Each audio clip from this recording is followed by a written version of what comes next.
Is your Canon TS6420 refusing to connect to Wi-Fi?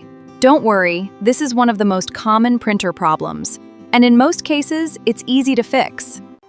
In this video, I'll show you step-by-step solutions that actually work. Whether you're setting up your printer for the first time or it suddenly stopped connecting, these troubleshooting steps will help get your Canon TS6420 back online quickly. First, make sure your Wi-Fi network is working properly. Confirm your router is powered on, and your phone or computer can connect to the same network. The Canon TS6420 supports only 2.4 GHz Wi-Fi, so if your router is using only a 5 GHz network, Next, restart both your printer and your wireless router. Turn off the printer, unplug your router for about 30 seconds, then power everything back on. Wait until the router's internet light becomes stable before trying the connection again. On the printer, open Settings.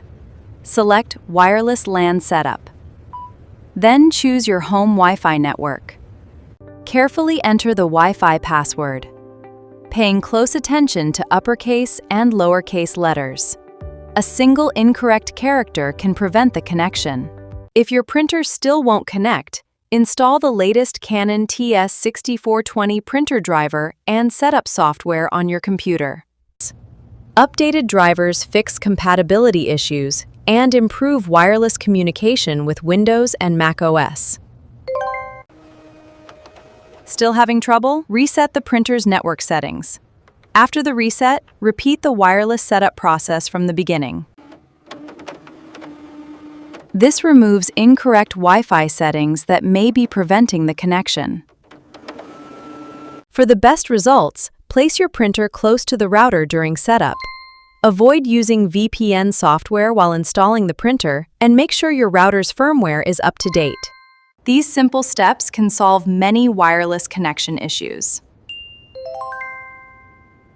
If this guide helped you reconnect your Canon TS6420 to Wi-Fi, give this video a thumbs up and subscribe for more Canon printer troubleshooting tips, setup guides, and driver solutions. Thanks for watching, and I'll see you in the next video.